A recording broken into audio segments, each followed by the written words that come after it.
ವಿಶ್ವದ ಅತಿದೊಡ್ಡ LNG ಕೇಂದ್ರವಾದ ಕತಾರ್ನ Raas ಲಫಾನ್ಗೆ Iran ಕ್ಷಿಪಣಿ ದಾಳಿ. ವಿಶ್ವದ ಅತಿದೊಡ್ಡ ಅನಿಲ ರಫ್ತು ಕೇಂದ್ರಗಳಲ್ಲಿ ಒಂದಾದ ಕತಾರ್ನ ರಾಸ್ ಲಫಾನ್ ಕೈಗಾರಿಕಾ ನಗರದ ಮೇಲೆ ಇರಾನ್ ಬುಧವಾರ ದಾಳಿ ನಡೆಸಿದ್ದು, ಪ್ರಮುಖ ಸೌಲಭ್ಯಕ್ಕೆ ಭಾರೀ ಹಾನಿಯಾಗಿದೆ.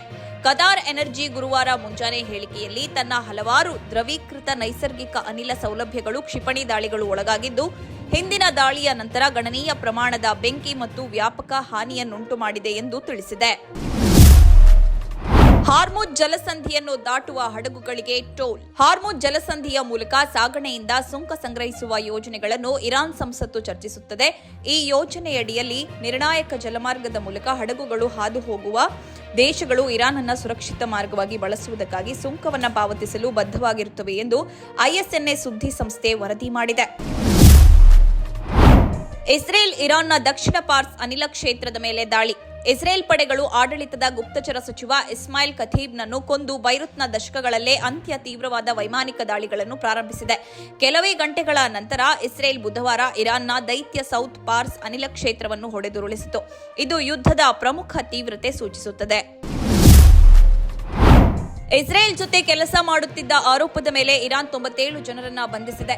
ಇರಾನ್ ಗುಪ್ತಚರ ಸಚಿವಾಲಯವು ಇಸ್ರೇಲ್ ಸೈನಿಕರು ಎಂಬ ಆರೋಪದ ಮೇಲೆ 97 ಜನರನ್ನ ಬಂಧಿಸಿದೆ ಎಂದು ಗುರುವಾರ ವರದಿ ಮಾಡಿದೆ. ಯುದ್ಧದ ಆರಂಭದಿಂದಲೂ ಇಸ್ರೇಲ್ ಮತ್ತು ಅಮೆರಿಕದೊಂದಿಗೆ ಸಂಪರ್ಕ ಹೊಂದಿದ್ದಾರೆ ಎಂಬ ಆರೋಪದ ಮೇಲೆ 106 ಜನರನ್ನ ಬಂಧಿಸಲಾಗಿದೆ. ಅನಿಯಂತ್ರಿತ ಪರಿಣಾಮಗಳು ಉಂಟಾಗಲಿವೆ ಎಂದು ಇರಾನ್ ಎಚ್ಚರಿಕೆ. ದಾಳಿಗಳು ಮುಂದುವರಿದರೆ ವ್ಯಾಪಕ ಏರಿಕೆಯ ಬಗ್ಗೆ ಇರಾನ್ ಬಲವಾದ ಎಚ್ಚರಿಕೆ ನೀಡಿದ್ದು, ಮತ್ತಷ್ಟು ಪ್ರಾದೇಶಿಕ ದಾಳಿಗಳ ಸಾಧ್ಯತೆಯನ್ನು ಇರಾನ್ ಸೂಚಿಸುತ್ತೆ. ಗಲ್ಫ್ ರಾಷ್ಟ್ರಗಳ ತೈಲ ಸರಬರಾಜುಗಳಿಗೆ ತುರ್ತು ಮಾರ್ಗಗಳನ್ನು ಸಿದ್ಧಪಡಿಸುತ್ತಾ ಇದೆ. ಸೌದಿ ಅರೇಬಿಯಾ ಮತ್ತು ಇತರರು ಹೆಚ್ಚಿನ ದಾಳಿಗಳನ್ನು ತಪ್ಪಿಸಲು ಹಾರ್ಮುಜ್ ಜಲಸಂಧಿಯಿಂದ ತೈಲ ರಫ್ತುಗಳನ್ನು ಮರು ಮಾರ್ಗದಲ್ಲಿ ಬದಲಾಯಿಸಲು ಪ್ರಯತ್ನಿಸುತ್ತಾ ಇದ್ದಾರೆ. ಮುಂದಿನ 72 ಗಂಟೆಗಳ ಕಾಲ ಇರಾಕಿನ ವಾಯುಪ್ರದೇಶ ಕ್ಲೋಸ್. ಪ್ರಾದೇಶಿಕ ಭದ್ರತಾ ಪರಿಸ್ಥಿತಿಯಿಂದಾಗಿ ಇರಾಕ್ನ ನಾಗರಿಕ ವಿಮಾನಯಾನ ಪ್ರಾಧಿಕಾರವು ಮುಂದಿನ 3 ದಿನಗಳವರೆಗೆ ಭಾನುವಾರ ಮಧ್ಯಾಹ್ನವರೆಗೆ ದೇಶದ ವಾಯುಪ್ರದೇಶವನ್ನು ಮುಚ್ಚುವುದು ಮುಂದುವರಿಸುವುದಾಗಿ ಘೋಷಿಸಿದೆ.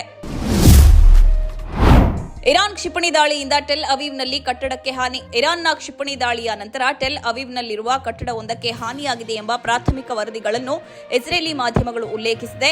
ದಿ ಟೈಮ್ಸ್ ಆಫ್ ಇಸ್ರೇಲ್ ವರದಿಯ ಪ್ರಕಾರ ಈ ದಾಳಿಯ ಮಧ್ಯ ಇಸ್ರೇಲ್ ಮತ್ತು ಕರಾವಳಿಯ ಕೆಲವು ಭಾಗಗಳಲ್ಲಿ ಸೈರನ್ಗಳನ್ನು ಮೊಳಗಿಸಿತ್ತು. ಅಮೆರಿಕ ತನ್ನದೇ ಆದ ವಿದೇಶಾಂಗ ನೀತಿಯ ಮೇಲಿನ ನಿಯಂತ್ರಣ ಕಳೆದುಕೊಂಡಿದೆ ಎಂದು ಒಮಾನಿ ವಿದೇಶಾಂಗ ಸಚಿವರು ಹೇಳಿಕೆ. ಒಮಾನ್ ವಿದೇಶಾಂಗ ಸಚಿವ ಬದ್ರ್ ಅಲ್ಬುಸೈದಿ ಅಮೆರಿಕ ತನ್ನದೇ ಆದ ವಿದೇಶಾಂಗ ನೀತಿಯ ಮೇಲಿನ ನಿಯಂತ್ರಣವನ್ನು ಕಳೆದುಕೊಂಡಿದೆ ಎಂದು ಎಚ್ಚರಿಸಿದ್ದಾರೆ. ವಾಷಿಂಗ್ಟನ್ನ ಮಿತ್ರ ರಾಷ್ಟ್ರಗಳು ಅದನ್ನು ಈ ಅನಗತ್ಯ ಸಿಕ್ಕಿಹಾಕಿಕೊಳ್ಳುವಿಕೆಯಿಂದ ಹೊರತರಲು ಸಹಾಯ ಮಾಡಬೇಕು ಎಂದು ಹೇಳಿದ್ದಾರೆ. ಇರಾನ್ನ ಉನ್ನತ ಗುಪ್ತಚರ ಮುಖ್ಯಸ್ಥನ ಹತ್ಯೆ. ಇಸ್ರೇಲಿ ದಾಳಿಯಲ್ಲಿ ತನ್ನ ಗುಪ್ತಚರ ಸಚಿವ ಇಸ್ಮಾಯಿಲ್ ಕಥೀಬ್ ಅವರ ಹತ್ಯೆಯನ್ನು ಇರಾನ್ ದೃಢಪಡಿಸಿದೆ. ಇದು ಯುದ್ಧದಲ್ಲಿ ನಾಯಕತ್ವದ ಅತಿದೊಡ್ಡ ನಷ್ಟಗಳಲ್ಲಿ ಒಂದಾಗಿದೆ.